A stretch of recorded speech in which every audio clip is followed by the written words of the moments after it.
Hello friends, कैसे हैं आप सभी लोग। आई होप आप सभी लोग बहुत बढ़िया होंगे। मैं स्टेशन मास्टर के सैनी KR एजुकेशन पे आप सभी का स्वागत करता हूं। दोस्तों, RRB अंडर ग्रेजुएट वालों को वाइट नोटिफिकेशन आ चुका है। फॉर्म भरे जा रहे हैं। फॉर्म भरने में सबसे बड़ी दुविधा यह आ रही है कि फॉर्म किस जोन से लगाया जाए। कई सारे बड़े बड़े यूट्यूबर चैनल पे आके यूट्यूबर बताते हैं कि ये 3 जोन यहाँ पे सेफ जोन है, यहाँ से फॉर्म लगा दीजिए। तो सारी की सारी भीड़ का जो है उस तरफ जो है मूवमेंट हो जाता है। फिर कोई और आ रहा है, वो कह रहा है नहीं ये सेफ है, ये डेंजर है। तो जो सेफ जोन आज बताए जा रहे हैं 2 दिन बाद डेंजर हो रहे हैं, जो आज डेंजर बताए जा रहे हैं 2 दिन बाद वो सेफ जोन बन रहे हैं। तो ऐसा क्या है, तो आप सभी लोगों से मैं पर्सनली सजेस्ट करना चाहूंगा, मेरे सभी छोटे भाई और बहनों से, कि आप सेफ जोन और डेंजर जोन के चक्कर में कोई भी ना पड़े। कुछ चीजें, कुछ स्टेप फॉलो करना है आपको जोन चुनने में। वही स्टेप मैं आपको यहाँ बताऊंगा। मैं पर्टिकुलर आपको ऐसा नहीं बताने वाला हूँ कि आप इसी जोन से फॉर्म भर दो आपका सिलेक्शन हो जाएगा, या फिर ये सेफ जोन यहाँ पे रहने वाला है। सेफ और डेंजर जोन कुछ नहीं होता, सारी कुछ जो डिपेंड करता है आपकी तैयारी के ऊपर। बस मैं आपको सजेस्ट करना हूँ कि भीड़ से आपको कैसे बचाना है ना। जो भीड़ जिस तरफ मूवमेंट कर रही है उससे आपको कैसे बचना है। और देखिए, फॉर्म भरते टाइम आपने एक गलती अगर की जोन चुनने में, तो हो सकता है जो जोन आपने चुना वहां की कट ऑफ मान लो कि 85-90 पहुंच गई। हालांकि इसकी कट ऑफ तो आपकी मान के चलो कि 85-90 जानी है, क्योंकि ये जो है 10+2 लेवल की है, इसके अंदर गजेट वाले और कई सभी जो लोग इसमें फॉर्म भरेंगे, तो कट ऑफ इसकी सीधी सी बात है हाई रहने वाली है। उस हिसाब से आपको तैयारी यहाँ पे करनी पड़ेगी। लेकिन दोस्तों, कई बार मान लो कि कहीं पे 90 कट ऑफ गई है, तो कहीं पे 70 गई है, कहीं पे 75 गई है, तो 10-5 नंबर का जो वेरिएशन रहता है, तो इसको लेकर अपने को पछतावा नहीं हो कि यार मेरा जो, अगर मैं वहां से फॉर्म भरता तो मेरा सिलेक्शन हो जाता। बस आपको कुछ चीजें यहाँ पे फॉलो करनी है, मैं वही बताने वाला हूँ। साथ ही आपको बेस्ट पोस्ट प्रेफरेंस क्या रह सकती है वो भी इस वीडियो में बात करेंगे। तो देखिए, सबसे पहले तो दोस्तों यहाँ पे मेरा इस वीडियो बनाने का मोटिव यही है कि आपको भीड़ से बचाने का है।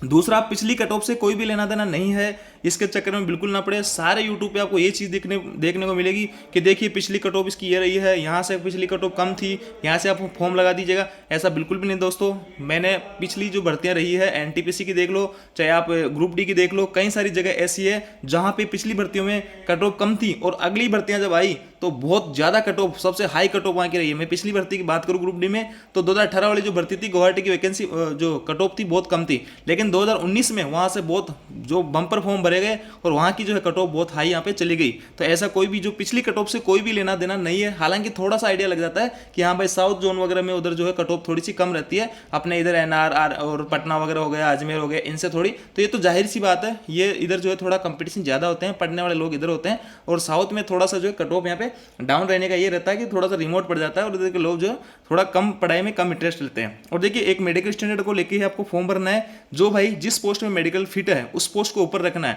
ऐसा नहीं कि आपने लेजर करा रखा है और TNC की पोस्ट को ऊपर कर दिया। अगर मेडिकल में आप फेल हो जाते हो तो दूसरी पोस्ट आपको नहीं मिलेगी, साफ साफ जो है नोटिफिकेशन के अंदर मेंशन है। तो मेडिकल स्टैंडर्ड को आपको ध्यान रखना है और कैटेगरी की वैकेंसी को आपको बिल्कुल ध्यान रखना है। ऐसा नहीं कि मान लो कहीं पे 500 वैकेंसी है और आपने जो आपकी कैटेगरी की वहाँ पे 50 ही वैकेंसी है और आपने वहाँ पे फॉर्म डाल दिया, तो ये 500 टोटल अपने किसी काम की नहीं है। और एक दूसरी बात दोस्तों, अगर आप CBT 1 के अंदर UR फाइट करते हो तो ही आप जो है CBT 2 के अंदर UR के लिए एलिजिबल माने जाओगे। अन्यथा आपको जो अपनी जो कैटेगरी है उसी के ऊपर जो है फाइट करना होगा। तो आपको कोशिश ये करनी है कि UR फाइट करने की CBT 1 के अंदर ही, ताकि आपको CBT 2 में आपके पास में अच्छा खासा ऑप्शन रहे। आपकी कैटेगरी की पोस्ट तो रहे, बाकी आप जो है UR की जो पोस्ट रहे उसके ऊपर भी फाइट कर सको। तो इस चीज़ को भी आप एकदम क्लियरली यहाँ पे दिमाग में रखना है। तो यहाँ से आपको बहुत सारी चीज़ें क्लियर हुई होगी। अब देखिए, जोन सिलेक्शन करने में सबसे बड़ी बात यह है, 2 तरह के जो है यहाँ पे स्टूडेंट रहते हैं। एक जो है जिसके मॉक में बहुत अच्छे खासे मार्क्स बन रहे हैं, उसकी बेस्ट तैयारी है, एकदम शानदार तैयारी है, अभी उसके 75, 80, 85, 90 करीब जो है मार्क्स आ रहे हैं आउट ऑफ 100, तो वो लोग जो है कहीं से भी जो फॉर्म भर सकते हैं। उनको इतना कॉन्फिडेंस है कि मैं एक पोस्ट कहीं से भी निकालूंगा, चाहे वहाँ पे 20 वैकेंसी हो, चाहे 50 वैकेंसी हो। तो ये लोग जो है अपना नियर बाई जो या इनका होम जोन है या इनका होम बोर्ड है, उसी से यहाँ पे सिलेक्शन करेंगे, सिलेक्शन लेंगे, अगर इनको इतना फुल कॉन्फिडेंस है तो। साथ ही दूसरे जो भाई लोग होते हैं, एक मीडियम और लो, जिनकी मीडियम जो है टाइप की तैयारी है या थोड़ी अभी लो है, तो वो लोग यूँ चाहेंगे कि यार मेरे को जॉब मिल जाए कहीं भी, ऑल ओवर इंडिया में कहीं भी जॉब मिल जाए। जिसकी तैयारी अच्छी वो चाहेगा कि मेरे को अपना होम बोर्ड ही मिले, अपने घर के पास में मिले, है ना। और यहाँ पे जो मीडियम लो वाला जो स्टूडेंट है वो चाहेगा कि मेरे को जॉब चाहिए, कोई सा भी बोर्ड हो, है ना, कहीं से भी लगे, चाहे मेरा घर से 1000 किलोमीटर हो, 5000 किलोमीटर हो। घर आने की जो चीज़ें मैं बाद में देखूंगा, लेकिन मेरे को जॉब चाहिए। तो ये मीडियम वाला और लो वाला भाई ये देखता है। जिसकी बेस्ट तैयारी है वो ये सब चीज़ें नहीं देखता है, वो चाहता है कि मैं घर के आसपास अपनी नौकरी करूँ। तो यहाँ पे डिपेंड करता है, आप अपने खुद पे एनालिसिस कीजिए कि आपका जो है आपका कॉन्फिडेंस लेवल क्या है, आपकी तैयारी क्या है, क्या आपके मॉक टेस्ट में आपके मार्क्स वगैरह बन रहे हैं। उस हिसाब से आप थोड़ा सा यहाँ पे अपने आप पे एनालिसिस कीजिएगा। और दोस्तों लास्ट में आपको बताऊंगा कि आपको जो जोन किस हिसाब से जो है चुनना है, थोड़ा सा वेट करेंगे यहाँ पे। और आपको मैं ये भी कहूँगा कि दोस्तों जो पिछली भर्ती में एनटीपीसी में लगे हैं चाहे ग्रुप डी में लगे हैं, वो भाई जैसे कि जो उस टाइम पे वो मीडियम या लो रहे होंगे या उनको जॉब की सख्त रिक्वायर्ड होगी, तो उस टाइम उन्होंने कोई सा भी जोन चुन लिया, अपने घर से कितनी भी दूर हो उन्होंने वो जोन चुन लिया और आज वो जॉब कर रहे हैं। अब देखिए अगर आपका जो है सिलेक्शन हो जाता है और आपका इंटर जोन ट्रांसफर लेने में 5 साल बाद तो आपकी रिक्वेस्ट लगती है ऑन रिक्वेस्ट, और उसके 5 से 10 साल बाद में कम से कम आपको 15 से 20 साल जो है ट्रांसफर लेने में लग जाएंगे, अगर आपके पास में स्पाउस कोटा या फिर म्यूचुअल कोटा नहीं है तो, है ना। तो यहाँ पे ऑन रिक्वेस्ट आपको 15 से 20 साल जोन चेंज करने में लग जाएंगे। तो फॉर्म भरने में वो लोग जो अभी ऑलरेडी जॉब कर रहे हैं रेलवे के अंदर, वो होम जोन में आने के लिए दोबारा से यहाँ पे तैयारी कर रहे हैं और पूरे दमखम के साथ में अपना होम जोन पे फाइट करेंगे। तो ये भी रहेगी। तो ये मीडियम और लो वाले जैसे भाई लोग अभी अपने घर से कहीं भी अभी इनको जॉब चाहिए, जॉब मिल जाएगी, फिर ये कोशिश करेंगे कि अपने घर के पास में आने की, तो ये दोबारा से अगली वैकेंसीज में फॉर्म भरेंगे, वहां से सिलेक्शन लेंगे और फिर अपने होम जोन में यहाँ पे आ जाएंगे। तो जिनको भी सख्त रिक्वायर्ड है अभी जॉब की, तो वो ये ना देखे कि मेरे घर के पास में है, दूर है, कहीं भी ऑल ओवर इंडिया में अपनी पोस्ट ले लीजिए। और जिनको फुल कॉन्फिडेंस है कि हाँ मैं कुछ कर लूंगा और मेरी वैकेंसी जो है तैयारी बहुत अच्छी खासी है और कई सारे ऑप्शन है जिसके पास में, जैसे मान लो एनटीपीसी वगैरह में भी अच्छे खासे पेपर निकाल सकता है, तो वो अपने होम जोन से यहाँ पे फॉर्म लगा सकता है। तो यहाँ पे मैंने आपको समझाने की कोशिश की है। वैकेंसी का चार्ट जो है मैं आपको एक बार दिखा देता हूँ। देखिए यहाँ पे सबसे ज़्यादा जो वैकेंसी आई है वहाँ पे सीधी सी बात है फॉर्म आपके ज़्यादा भरे जाएंगे। अंडरस्टूड है, सीधी सी बात है, कॉमन बात है। हर यूट्यूबर आके ये कह रहा है कि ये जो है सेफ जोन है, 699 पोस्ट है, ये सेफ जोन है। ये आपका 389 पोस्ट है, सेफ जोन है। 452 पोस्ट है, सेफ जोन है। अरे ये सेफ जोन मतलब सेफ जोन और डेंजर जोन आप कैसे कह सकते हो इनको। और यहाँ पे देखिए सीधी सी बात, आपका वैकेंसी ज़्यादा तो सब चाहेंगे कि मेरे को यहाँ पे ऑप्शन ज़्यादा मिलने वाला है तो मैं यहाँ से फॉर्म लगाऊंगा। कई सारे लोगों को समझाने के बावजूद भी चीज़ समझ में नहीं आती है कि यहाँ की कट ऑफ लो नहीं रहने वाली है। वैकेंसी भले ही ज़्यादा है लेकिन कट ऑफ यहाँ की लो नहीं रहने वाली है। कट ऑफ आपकी यहाँ से हाई जाएगी और फॉर्म भी आपके उतने ही भरे जाएंगे। तो आपको एक तो जो सबसे कम वैकेंसी है उनको नहीं चुनना है, उनको यूँ कह सकते हैं कि वहाँ पे आप डेंजर जोन आप मान सकते हो। वैसे मैं नहीं मानता डेंजर सेफ जोन क्या होते हैं, लेकिन एक तरह से ये कि भाई जैसे कि यहाँ 42 वैकेंसी है और कई जगह 12 वैकेंसी है, तो इतना आप में कॉन्फिडेंस होना चाहिए कि 12 वैकेंसी भी मैं फाइट कर लूँ। और 12 वैकेंसी भी आपकी जो एक ही कैटेगरी की वैकेंसी है ना, यहाँ पे 0 है, 0 है, 0। तो मेन ये भी रहेगी कि आपको किस पोस्ट पर सिलेक्शन लेना है ना। जोन चुनने में सबसे बड़ी बात है आपको किस पोस्ट पर सिलेक्शन लेना है, सबसे बड़ी बात है। तो इसमें आपके सीसीटीसी अच्छी जॉब है, अकाउंट कलर की अच्छी है, जूनियर कलर कम टाइपिस्ट की अच्छी है। तो इसके अंदर आपको चूज करना है कि मेरे को टीटी वाले फील्ड में जाना है तो मेरे को सबसे ज़्यादा ऑप्शन कहाँ मिल रहा है, किस जगह से मैं फॉर्म भरूँ कि मेरे को वहाँ पर ज़्यादा ऑप्शन मिले। देखिए प्रयागराज में 328 पोस्ट है, टोटल 389, यहाँ पे आपके सीसीटीसी की अच्छी खासी वैकेंसी है। लेकिन कई जगह जो है आपकी अदर कैटेगरीज की वैकेंसी, यहाँ पे देख लीजिए आपकी क्लरिकल पोस्ट जो है 0 है। यहाँ पे फिर देखोगे आप ये अकाउंट कलर की यहाँ पे 0 है अहमदाबाद अजमेर में।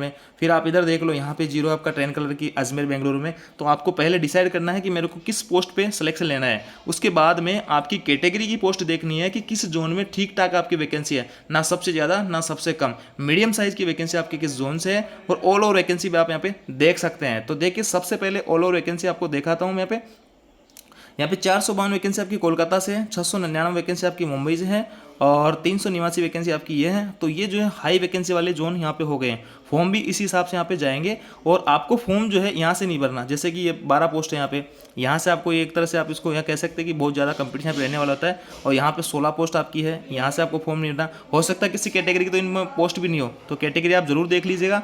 और भी जो है यहाँ पे 42 पोस्ट है, इसको भी आप स्किप कर सकते हैं। इसके अलावा दोस्तों आपको जो फॉर्म भरना है वो मैं आपको बता देता हूँ। जैसे 150 से 250 के बीच में जो पोस्ट हैं, जैसे ये देखिए अहमदाबाद है, ये ठीक है आपका। फिर ये आपका 247 पोस्ट है बिलासपुर में। और आपकी यहाँ पे जैसे कि ये 389 यहाँ से भी आप भर सकते हो।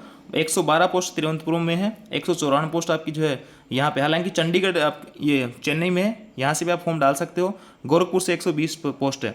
तो इस हिसाब से आप देख सकते हो मीडियम साइज जो है आपको जोन चुनना है। अब मीडियम में भी कौन सा जोन चुने, तो एक तो आपके जो घर के पास में जोन हो। देखिए यहाँ पे एक तो आपका ये नक्शा है पूरे ऑल ओवर इंडिया का जोन का।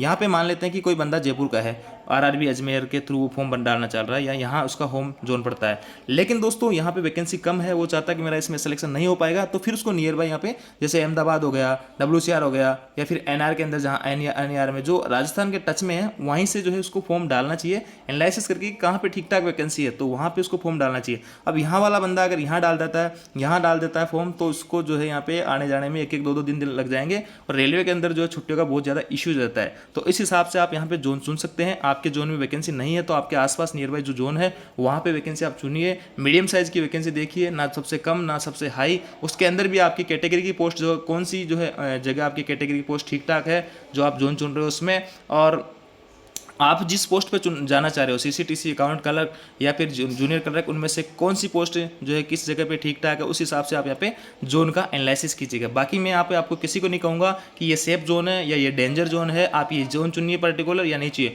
मैं आपको यहाँ पे एक सिर्फ आइडिया दे रहा हूँ, बाकी खुद को एनालिसिस करना है सारी कुछ चीज़ें, है ना। आपको घर के पास से चुनना है, आपको वैकेंसी मीडियम वाली देखनी है, सबसे लो और सबसे हाई नहीं देखनी है। सबसे हाई पे उतना ही कंपटीशन होगा, सबसे लो पे जो है ज़्यादा कंपटीशन रहेगा, यानी कम वैकेंसी है, रिस्क ज़्यादा है, और आपका हाई जो जहाँ पे वैकेंसी ज़्यादा है वहाँ पे फॉर्म भी ज़्यादा जाएंगे, तो कट ऑफ भी वहाँ की सीधी सी बात है ज़्यादा रहने वाली है।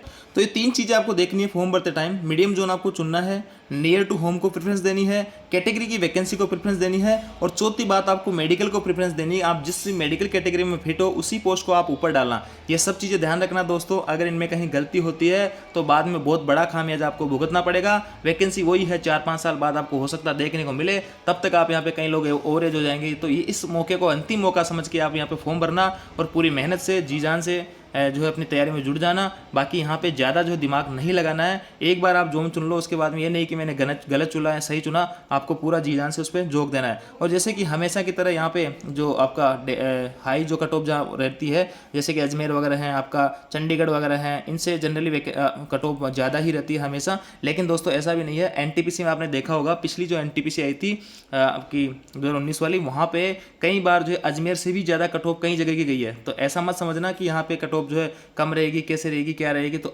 मैंने जो चीज़ें आपको बताई है उसी चीज़ों को फॉलो करके आपको फॉर्म डालना है।